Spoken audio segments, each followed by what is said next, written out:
दो सगे भाई एक ऐसा घोर अपराध कर बैठते हैं जिसकी कल्पना करना भी कठिन है।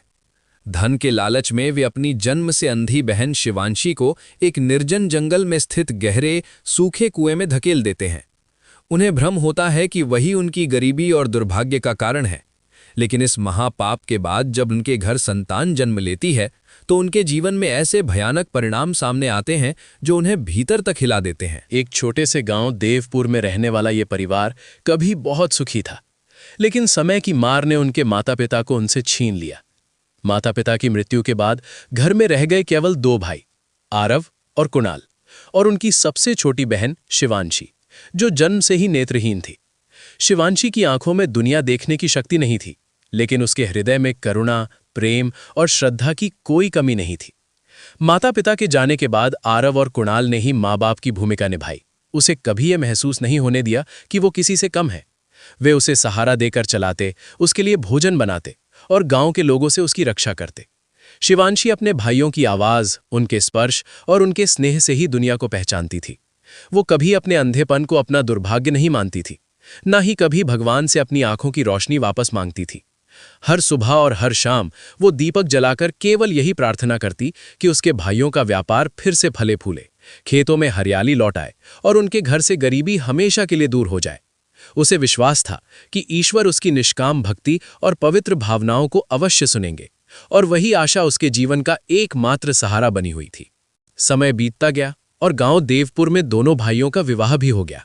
बड़े भाई आरव का विवाह नंदिनी से हुआ और छोटे भाई कुणाल का विवाह कविता से। विवाह के बाद कुछ समय तक घर में सुख शांति बनी रही। हंसी खुशी से भरा आंगन, साथ बैठकर भोजन करना और भविष्य के सुनहरे सपने, सब कुछ सामान्य और सुंदर लग रहा था। लेकिन ये शांति ज्यादा दिनों तक टिक न सकी। धीरे धीरे आरव का छोटा सा व्यापार घाटे में जाने लगा। जिस खेत से हर साल अच्छी फसल होती थी, वहां इस बार मौसम ने धोखा दे दिया और देखते ही देखते घर की आर्थिक स्थिति कमजोर होने लगी। खर्च बढ़ते गए, आमदनी घटती गई और घर में अभाव ने चुपचाप प्रवेश कर लिया। इन परिस्थितियों में शिवांशी अपने नेत्रहीन होने के कारण अधिक काम तो नहीं कर सकती थी, लेकिन वो मन से कभी कमजोर नहीं पड़ी। हर सुबह वो तुलसी के सामने दीपक जलाती, हर शाम ईश्वर का स्मरण करती और पूरे मन से यही प्रार्थना करती रहती कि उसके भाइयों का व्यापार फिर से भले फूले, खेतों में हरियाली लौट आए और उनके घर से गरीबी हमेशा के लिए दूर हो जाए। उसे विश्वास था कि ईश्वर उसकी निष्काम भक्ति और पवित्र भावनाओं को अवश्य सुनेंगे, और वही आशा उसके जीवन का एकमात्र सहारा बनी हुई थी। लेकिन जैसे जैसे घर की हालत बिगड़ती गई, वैसे वैसे घर का वातावरण भी बदलने लगा। दोनों बहुएं नंदिनी और कविता अब शिवांशी को सहानुभूति की दृष्टि से नहीं, बल्कि एक बोझ की तरह देखने लगीं। उन्हें लगने लगा कि जो लड़की स्वयं कुछ कमा नहीं सकती, वो घर के लिए केवल खर्च का कारण है। धीरे धीरे उनके शब्दों में कटुता आ गई और वे उसे मनहूस कहने लगीं। वे ताने देती कि वो तो केवल खाती है, कमाने में उसका कोई योगदान नहीं है, और ये भी कहने लगीं कि उसके बड़े होने के बाद ही घर में गरीबी ने पैर पसार लिए हैं। शुरू में आरव और कुणाल इन बातों को अनसुना करने की कोशिश करते रहे, लेकिन जब यही बातें रोज रोज दोहराई जाने लगीं तो उनके मन में भी संदेह और कुंठा घर करने लगी। जिन भाइयों ने कभी बहन को अपनी आंखों की तरह संभाला था, उनके हृदय में अब धीरे धीरे विष घुलने लगा और वे ये सोचने पर मजबूर हो गए कि कहीं सचमुच उनके दुर्भाग्य का कारण शिवांशी तो नहीं। घर की बढ़ती तंगी और मन में पल रहे द्वेष के कारण दोनों बहुएं नंदिनी और कविता एक दिन चोरी छिपे गांव से दूर बसे एक कुख्यात तांत्रिक के पास पहुंच जाती हैं, जिसे लोग भय और अंधविश्वास में आकर महाकाल साधु कहते थे। उसका आश्रम घने जंगल के किनारे था, जहां दिन में भी अजीब सी नीरवता छाई रहती थी। धूनी के धुएं, खोपड़ियों और डरावने मंत्रों के बीच बैठे उस तांत्रिक ने उनकी बातें सुनते ही कहा कि उनके घर की समृद्धि किसी बाहरी शत्रु ने नहीं, बल्कि उनके ही घर में रहने वाली एक अंधी लड़की ने बांध रखी है। उसने कहा कि वो लड़की उनके धन पर ऐसे बैठी है जैसे कुंडली मारे सांप खजाने पर बैठा रहता है, और जब तक वो घर में रहेगी सुख समृद्धि का मार्ग बंद ही रहेगा। फिर उसने एक क्रूर और अमानवीय उपाय बताते हुए कहा कि यदि वे उस लड़की को काली घाटी के निर्जन क्षेत्र में स्थित एक सूखे कुएं में जीवित छोड़ाएं तो उनके घर से गरीबी तुरंत दूर हो जाएगी और धन स्वयं उनके कदम चूमेगा। लालच और अंधविश्वास में डूबी बहुएं उसकी बातों को सच मान लेती हैं और बिना सोचे समझे लौट आती हैं। बाद में जब घटनाएं अपना भयानक रूप लेती हैं, तब ये स्पष्ट होता है कि वो तथाकथित बाबा कोई सिद्ध पुरुष नहीं, बल्कि अधर्म का प्रतीक, एक कपटी तांत्रिक और नकारात्मक शक्तियों का दूत था, जिसने मानव रूप में आकर उनके भीतर के लोभ और क्रूरता को जागृत कर दिया था। उस क्रूर उपाय को सुनने के बाद बड़े भाई आरव का हृदय कांप उठता है। उसके भीतर अब भी भाई और पिता का संस्कार जीवित था और वो इस पाप की कल्पना मात्र से ही व्याकुल हो उठता है। उसे अपनी अंधी बहन शिवांशी का निष्कलंक चेहरा, उसकी सरल मुस्कान और उसकी निष्काम भक्ति बार बार याद आने लगती है, जिससे उसका मन अपराध बोध से भर जाता है। वो इस पथ पर चलने से हिचकिचाता है, लेकिन छोटा भाई कुणाल, जिसकी बुद्धि अब लालच और अंधविश्वास से ढक चुकी थी, उसे तर्कों के जाल में फंसाने लगता है। वो कहता है कि यदि एक जीवन के त्याग से पूरे परिवार का भविष्य संवर सकता है, तो इसमें क्या अधर्म है, और ये भी कि शिवांशी का जीवन स्वयं उसके किसी काम का नहीं, न वो कमा सकती है, न आगे कुछ कर सकती है। वो ये तर्क देता है कि ये त्याग नहीं, बल्कि एक आवश्यक बलिदान है। आरव का मन भीतर से टूटता चला जाता है और अंततः विवेक पर लोभ और भय भारी पड़ जाते हैं। इस प्रकार धर्म नहीं, बल्कि अधर्म और माया उस क्षण विजय पा लेते हैं।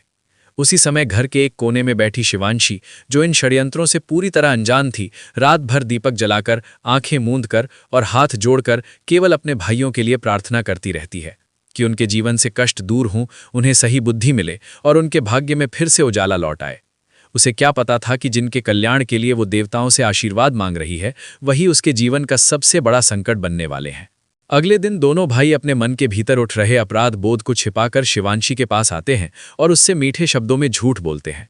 वे कहते हैं कि वे उसे एक अत्यंत पवित्र तीर्थ स्थान ले जा रहे हैं, जहां सिद्ध महात्माओं का आशीर्वाद मिलता है और जहां सच्चे मन से की गई प्रार्थना कभी निष्फल नहीं जाती। वे ये भी विश्वास दिलाते हैं कि वहां उसकी आंखों की ज्योति लौट आने और घर में फिर से धन धान्य आने के लिए विशेष पूजा अर्चना की जाएगी। अपने भाइयों की बातों में शिवांशी को तनिक भी छल का आभास नहीं होता, क्योंकि उसके लिए वही उसके संसार का सबसे बड़ा सहारा और सबसे बड़ा सत्य थे। वो मन ही मन प्रसन्न उठती है, भगवान का नाम लेकर उनके इस प्रयास के लिए कृतज्ञता प्रकट करती है और बिना किसी संदेह के खुशी खुशी उनका हाथ पकड़कर उनके साथ चल पड़ती है। उसे लगता है कि शायद ईश्वर ने उसकी प्रार्थनाएं सुन ली हैं और अब उसके भाइयों के जीवन से कष्ट दूर होने वाले हैं। परंतु वो ये नहीं जानती थी कि जिस यात्रा को वो तीर्थ समझ रही है, वही यात्रा उसके जीवन की सबसे कठिन परीक्षा बनने वाली है। जैसे जैसे वे आगे बढ़ते गए, गांव की परिचित गलियां पीछे छूटती चली गईं और चारों ओर घना जंगल फैलने लगा। पेड़ों की छाया गहरी होती गई, पक्षियों की आवाजें कम होती चली गईं और वातावरण में एक अजीब सी भयावह शांति उतर आई। शिवांशी को अपने चारों ओर बदलते माहौल का आभास होने लगा। ठंडी हवा, सूखे पत्तों की सरसराहट और अनजानी दिशाओं से आती रहस्यमय आवाजें उसके मन में भय भरने लगीं। उसने घबराकर अपने भाइयों से पूछा कि वे किस रास्ते पर हैं और तीर्थ स्थान अब तक क्यों नहीं आया। लेकिन आरव और कुणाल अपने हृदय की बेचैनी को छिपाते हुए उसे झूठे आश्वासन देते रहे कि बस थोड़ी ही दूर पर पवित्र स्थल है और उसे किसी भी तरह का डर नहीं होना चाहिए। चलते चलते वे जंगल के उस हिस्से में पहुंच गए जहां धरती बंजर थी, वातावरण भारी था और सामने एक पुराना, सूखा और वर्षों से अभिशप्त माना जाने वाला कुआं खड़ा था, जिसके चारों ओर सन्नाटा और भय जैसे स्थायी रूप से बस गए हों। कुएं के पास पहुंचकर शिवांशी से कहा जाता है कि वो वहीं नीचे बैठकर ईश्वर का स्मरण करें और मन लगाकर दुआ करे ताकि उनकी मनोकामनाएं पूरी हो सकें। भोली भाली शिवांशी बिना किसी शंका के धरती पर बैठ जाती है और दोनों हाथ जोड़कर भगवान का नाम लेने लगती है। उसी क्षण वातावरण में एक पल के लिए गहरी खामोशी छा जाती है, मानो प्रकृति भी किसी अनहोनी की आहट महसूस कर रही हो। उसी एक क्षण में कुणाल अपने भीतर जमे हुए क्रूर निर्णय को अंजाम दे देता है और निर्दयता से उसे कुएं के भीतर धकेल देता है। शिवांशी नीचे गिरती है। किसी तरह बीच में अटकी जड़ों और पत्थरों के सहारे उसकी जान तो बच जाती है, लेकिन उसका शरीर बुरी तरह घायल हो जाता है। दर्द और भय से तड़पती हुई वो रोने लगती है और ये मान लेती है कि शायद उसका संतुलन बिगड़ा और वो दुर्घटनावश गिर गई। ऊपर खड़ा आरव ये दृश्य देखकर कांप उठता है और क्षण भर में उसे बचाने के लिए आगे बढ़ता है, लेकिन तभी कुणाल उसे रोक लेता है और कठोर स्वर में याद दिलाता है कि अब पीछे हटने का कोई मार्ग नहीं है। उस क्षण आरव का अंतर्मन चीख उठता है, लेकिन भय और लोभ के बंधन में बंधा वो मौन रह जाता है और अधर्म का अंधकार और भी गहरा हो जाता है। कुएं के भीतर घायल अवस्था में पड़ी शिवांशी ऊपर अपने भाइयों की आवाज पहचान लेती है और टूटे हुए स्वर में उन्हें पुकारने लगती है। वो गिड़गिड़ाकर उनसे क्षमा मांगती है, कहती है कि यदि उससे कभी कोई भूल हुई हो तो उसे माफ कर दें। वो वादा करती है कि अब वो बहुत कम खाना खाएगी, कभी नए कपड़ों की इच्छा नहीं करेगी और घर पर किसी भी प्रकार का बोझ नहीं बनेगी। उसका स्वर पीड़ा, भय और मासूम आशा से भरा हुआ था, मानो वो अपने प्राणों की भीख मांग रही हो। लेकिन ऊपर खड़े दोनों भाई अपने हृदय को पत्थर बना चुके थे। आरव का मन एक बार फिर डगमगाया, परंतु कुणाल की कठोर दृष्टि और भीतर छिपा भय उसे मौन रहने को मजबूर कर देता है। बिना पीछे मुड़े वे दोनों वहां से चले जाते हैं और अपनी अंधी बहन को मृत्यु के मुंह में छोड़ देते हैं।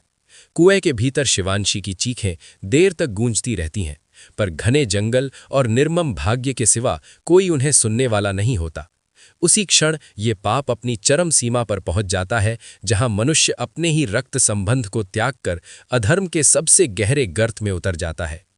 कुछ समय बाद जब दोनों भाई गांव लौटते हैं तो वे अपने चेहरे पर झूठा दुख और आंखों में बनावटी आंसू लेकर सबके सामने एक कहानी गढ़ देते हैं। वे गांव वालों को बताते हैं कि शिवांशी तीर्थ यात्रा के दौरान जंगल में कहीं भटक गई और बहुत खोजने के बाद भी उसका कोई पता नहीं चल पाया। वे ये भी कहते हैं कि उस क्षेत्र में जंगली जानवरों का डर रहता है, इसलिए संभव है कि वो उनका शिकार बन गई हो। उनकी बातों में ऐसा छलावा और दिखावटी पीड़ा होती है कि किसी के मन में उन पर संदेह करने का विचार तक नहीं आता। गांव वाले उनके साथ सहानुभूति जताते हैं, उन्हें दुर्भाग्यशाली समझते हैं और ईश्वर की इच्छा मानकर इस घटना को स्वीकार कर लेते हैं। इस प्रकार एक जघन्य सत्य झूठ की चादर में ढक जाता है और दोनों भाई बाहरी दुनिया की दृष्टि में निर्दोष बने रहते हैं, जबकि भीतर ही भीतर उनके कर्म अपने फल की तैयारी कर चुके होते हैं। कुएं के अंधेरे और पीड़ा से भरे उस क्षण में शिवांशी अपने टूटे शरीर और कांपते मन के साथ धरती और आकाश के स्वामी ईश्वर को स्मरण करती है। वो किसी से शिकायत नहीं करती, न ही अपने भाइयों के लिए शाप मांगती है, बल्कि पूरे विश्वास के साथ भगवान से केवल इतना कहती है कि यदि उसके जीवन का अभी अंत नहीं लिखा है तो कोई मार्ग अवश्य निकलेगा। उसी समय संयोगवश पास के जंगल से लकड़ियां काटने आए एक गरीब लेकिन धर्मात्मा लकड़हारे मोहन चाचा के कानों में उसकी करुण पुकार पड़ती है। पहले तो वो चौंक जाता है, फिर आवाज के दिशा में जाकर उस सूखे कुएं के पास पहुंचता है और भीतर से आती कमजोर आवाज सुनकर उसका हृदय द्रवित हो उठता है। बिना समय गवाए वो अपने पास की रस्सी कुएं में डालता है और बड़ी मेहनत से घायल शिवांशी को बाहर निकाल लाता है। बाहर आते ही शिवांशी बेहोश हो जाती है, लेकिन जब होश में आती है तो वो अपने भाइयों के अपराध का कोई उल्लेख नहीं करती, ना ही किसी से शिकायत करती है। वो केवल इतना कहती है कि वो रास्ता भटक गई थी। मोहन चाचा और उनकी पत्नी कमला देवी, जो संतान सुख से वंचित थे, शिवांशी की पवित्रता, सहनशीलता और मासूमियत से अत्यंत प्रभावित हो जाते हैं और उसे अपनी बेटी की तरह अपनाने का निर्णय लेते हैं। इस प्रकार जहां एक ओर रक्त संबंधों ने उसे त्याग दिया था, वहीं दूसरी ओर धर्म और करुणा ने उसे नया जीवन, नया परिवार और नया सहारा प्रदान किया। कुछ समय बाद दोनों भाई आरव और कुणाल को लगता है कि उनकी मेहनत और अधर्म का कुछ फल उन्हें मिलना शुरू हो गया है। जिस समय वे खेतों में खुदाई कर रहे होते हैं, अचानक मिट्टी में कुछ चमकती हुई वस्तुएं दिखती हैं, सोने के सिक्के। इसे देखकर उनका मन लालच से भर जाता है और वे सोचने लगते हैं कि यदि शिवांशी को उनके जीवन से हटा दिया गया तो यही उनके भाग्य का मार्ग खोल सकता है। उसी दौरान उनका छोटा सा व्यापार भी अचानक ठीक होने लगता है। पुराने लेन देन में लाभ आना शुरू हो जाता है और गांव में लोग उनके प्रति सम्मान और श्रद्धा प्रकट करने लगते हैं। लेकिन इस अस्थायी समृद्धि में उनका मन घमंड और तुच्छता से भर जाता है। वे अपनी बहन शिवांशी को अब भी घर की बाधा मानते हैं और उसकी मासूमियत का मजाक उड़ाते हैं, ये सोचते हुए कि वही उनकी गरीबी का कारण थी। इस बीच दोनों बहुएं नंदिनी और कविता भी गर्भवती हो जाती हैं और इस प्रकार घर में सुख और सौभाग्य की आड़ में धीरे धीरे अंधकार और अधर्म के बीज भी पनपने लगते हैं। ये अस्थायी सफलता उन्हें सच्चाई और न्याय की राह से और दूर खींचती है और कहानी में आगे आने वाले ईश्वरीय दंड का मार्ग प्रशस्त करती है। लेकिन जैसे ही समय बीतता है, उन दोनों भाइयों की अस्थायी सफलता उनके पाप का फल बनने लगती है। बड़े भाई आरव का बच्चा जन्म लेता है। वो पूरी तरह नेत्रहीन, बिना पलकों और आंखों के जन्मा होता है। उसके चेहरे पर आंखों के स्थान पर खाली जगह होती है, जो देखने वाले को भयभीत कर देती है। छोटे भाई कुणाल का बच्चा भी असामान्य रूप में जन्म लेता है। उसका चेहरा जानवर जैसी शक्ल वाला होता है। लंबे कान, नुकीले दांत और रोने की जगह उसकी आवाज में गुर्राहट जैसी भयानक ध्वनि होती है। गांव के लोग इस भयावह दृश्य को देखकर हड़कंप मचाते हैं और इसे केवल ईश्वर की सजा मानते हैं। धीरे धीरे ये घटना पूरे गांव में फैल जाती है और लोगों के दिलों में डर बैठ जाता है कि जो लोग अपने ही रक्त संबंधों के साथ अधर्म करते हैं, उनके जीवन में ऐसा कड़ा फल अवश्य आता है। ये चेतावनी उन सभी के लिए थी कि कर्म का प्रतिफल अनिवार्य है और किसी भी पाप को छुपाया नहीं जा सकता। अचानक ही धीरे धीरे आरव और कुणाल को अपने किए गए पाप की भयानक सच्चाई समझ में आने लगती है। उनके भीतर डर और पछतावे का भंवर गहरा होता जाता है। इसी बीच गांव के ग्राम इमाम उनसे मिलते हैं और गंभीर स्वर में पूछते हैं कि क्या उन्होंने किसी निर्दोष के जीवन को खतरे में डाला या किसी मासूम को नुकसान पहुंचाया। आरव का हृदय अब और सहन नहीं कर पाता। वो अपने अपराधों से घबराया हुआ सच स्वीकार कर लेता है और बताता है कि सब कुछ उसकी सहमति और हाथों से हुआ। वो ये भी मानता है कि उसकी बहन शिवांशी पर जो अत्याचार हुआ वो उसके हाथों से ही संभव हुआ। दूसरी ओर कुणाल अपने भीतर उठते अपराध बोध को स्वीकार करने के बजाय अपना दोष किसी बाहरी शक्तियों पर डालने की कोशिश करता है। वो जोर से कहता है कि ये सब बाबा के कहने और मार्गदर्शन के कारण हुआ, और वो उसे ढूंढने और दोष सिद्धि के लिए उसके पास भाग जाता है। इसी तरह दोनों भाइयों की मानसिक स्थिति चरम पर पहुंच जाती है। एक भय और अपराध बोध में डूबा हुआ और दूसरा अंधविश्वास और लालच की गिरफ्त में। इस घटना से यह स्पष्ट हो जाता है कि पाप का फल अनिवार्य है और चाहे कोई बाहरी शक्तियों को दोष दे, कर्म का प्रतिफल सीधे उसके अपने जीवन पर प्रभाव डालता है। लेकिन जैसे ही समय बीतता है, उन दोनों भाइयों की अस्थायी सफलता उनके पाप का फल बनने लगती है। बड़े भाई आरव का बच्चा जन्म लेता है। वो पूरी तरह नेत्रहीन, बिना पलकों और आंखों के जन्मा होता है। उसके चेहरे पर आंखों के स्थान पर खाली जगह होती है जो देखने वाले को भयभीत कर देती है। छोटे भाई कुणाल का बच्चा भी असामान्य रूप में जन्म लेता है। उसका चेहरा जानवर जैसी शक्ल वाला होता है। लंबे कान, नुकीले दांत और रोने की जगह उसकी आवाज में गुर्राहट जैसी भयानक ध्वनि होती है। गांव के लोग इस भयावह दृश्य को देखकर हड़कंप मचाते हैं और इसे केवल ईश्वर की सजा मानते हैं। धीरे धीरे ये घटना पूरे गांव में फैल जाती है और लोगों के दिलों में डर बैठ जाता है कि जो लोग अपने ही रक्त संबंधों के साथ अधर्म करते हैं, उनके जीवन में ऐसा कड़ा फल अवश्य आता है। ये चेतावनी उन सभी के लिए थी कि कर्म का प्रतिफल अनिवार्य है और किसी भी पाप को छुपाया नहीं जा सकता। अचानक ही धीरे धीरे आरव और कुणाल को अपने किए गए पाप की भयानक सच्चाई समझ में आने लगती है। उनके भीतर डर और पछतावे का भंवर गहरा होता जाता है। इसी बीच गांव के ग्राम इमाम उनसे मिलते हैं और गंभीर स्वर में पूछते हैं कि क्या उन्होंने किसी निर्दोष के जीवन को खतरे में डाला या किसी मासूम को नुकसान पहुंचाया। आरव का हृदय अब और सहन नहीं कर पाता। वो अपने अपराधों से घबराया हुआ सच स्वीकार कर लेता है और बताता है कि सब कुछ उसकी सहमति और हाथों से हुआ। वो ये भी मानता है कि उसकी बहन शिवांशी पर जो अत्याचार हुआ वो उसके हाथों से ही संभव हुआ। दूसरी ओर कुणाल अपने भीतर उठते अपराध बोध को स्वीकार करने के बजाय अपना दोष किसी बाहरी शक्तियों पर डालने की कोशिश करता है। वो जोर से कहता है कि ये सब बाबा के कहने और मार्गदर्शन के कारण हुआ, और वो उसे ढूंढने और दोष सिद्धि के लिए उसके पास भाग जाता है। इसी तरह दोनों भाइयों की मानसिक स्थिति चरम पर पहुंच जाती है। एक भय और अपराध बोध में डूबा हुआ और दूसरा अंधविश्वास और लालच की गिरफ्त में।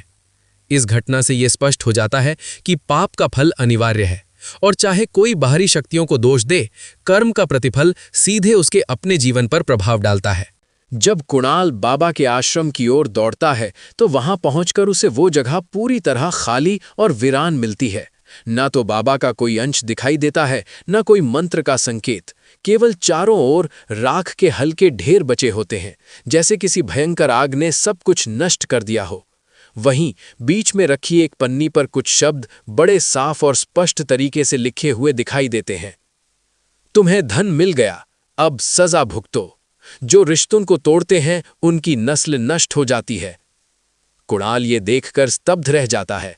उसे समझ आता है कि जिस बाबा पर उसने और उसकी बहुएं ने पूरा भरोसा किया वो कोई साधु नहीं था, वो वास्तव में शैतान था, जिसने उनके भीतर के लोभ, क्रूरता और अधर्म को और भी बढ़ावा दिया और उन्हें छल में फंसा दिया। बाबा की रहस्यमयी उपस्थिति, उसके मार्गदर्शन का धोखा और उसके द्वारा दिए गए उपाय का भयावह परिणाम ये स्पष्ट करता है कि अधर्म की राह पर जाने वाला स्वयं अपने हाथों से अपने भाग्य को बर्बाद करता है। इस सत्य ने दोनों भाइयों के मन में डर और पछतावे का एक असीम समुद्र उत्पन्न कर दिया। कुछ समय बाद आरव और कुणाल अपने अपराध के भय से भारी मन लेकर शिवांशी को दफनाने के लिए उसी कुएं के पास पहुंचते हैं। उनके मन में ये उम्मीद होती है कि अब उन्हें वहां उसका शव ही मिलेगा और शायद कुछ क्षण के लिए अपराध का बोझ हल्का हो जाएगा। लेकिन जैसे ही वे कुएं के पास पहुंचते हैं, उनका विश्वास पिघल जाता है। सामने जो दृश्य होता है वो उनकी समझ से परे होता है। कुआं पूरी तरह साफ सुथरा था। चारों ओर सजीव और रंग बिरंगे फूल खिले हुए थे और न कोई खून था, न शरीर का कोई निशान। इतना ही नहीं, अचानक हवा में एक पवित्र, मधुर और दिव्य आवाज गूंजती है। वो स्वर इतना शांत, निर्मल और सशक्त होता है कि दोनों भाई स्तब्ध रह जाते हैं। उनके कानों में यह आवाज शिवांशी जैसी प्रतीत होती है, मानो वही मासूम आत्मा उनके सामने जीवित है और उन्हें अपने पाप का एहसास करा रही हो। उस क्षण उन्हें यह समझ में आता है कि मासूम और निर्दोष की प्रार्थना और भक्ति इतनी शक्तिशाली होती है कि वो मृत्यु, अधर्म और भय से भी परे सुरक्षित रहती है। ये अनुभव उनके मन में अपराध बोध और ईश्वर के न्याय का अनिवार्य भय दोनों को एक साथ जागृत कर देता है। इस घटना से स्पष्ट हो जाता है कि निर्दोष और निष्कलंक की प्रार्थना स्वयं में एक असीम शक्ति रखती है, जो उसे भय, पीड़ा और मृत्यु से भी बचा सकती है। वहीं पाप और अधर्म से अर्जित धन केवल क्षणिक सुख देता है, लेकिन उसका अंत विनाश, दुख और अपराध बोध के रूप में अवश्य आता है। ये कहानी हमें ये भी सिखाती है कि रक्त संबंध, परिवार और खून के बंधन अत्यंत पवित्र होते हैं और उनका उल्लंघन इंसान को अपरिहार्य परिणाम की ओर ले जाता है। अंततः ईश्वर का न्याय कभी चूकता नहीं, भले ही वो देर से आए, लेकिन निश्चित रूप से आता है। जो लोग अधर्म करते हैं उनका फल समय के साथ अवश्य भुगतना पड़ता है, और जो मासूम, धर्मात्मा और निष्कलंक रहते हैं उनकी रक्षा होती है। यही जीवन और कर्म का मूल संदेश है। सच्चाई, पवित्रता और धर्म की राह हमेशा सुरक्षित है और अधर्म का फल अनिवार्य है। ये वीडियो केवल कथा आधारित और शिक्षाप्रद है। इसमें वर्णित पात्र, घटनाएं और स्थान काल्पनिक है और किसी भी वास्तविक व्यक्ति, परिवार या स्थान से संबंधित नहीं है। इस कहानी का उद्देश्य नैतिक शिक्षा, धर्म, कर्म और न्याय के सिद्धांतों को उजागर करना है। कृपया इसे सिर्फ कहानी और सीख के रूप में देखें, वास्तविक जीवन के निर्णयों के लिए नहीं।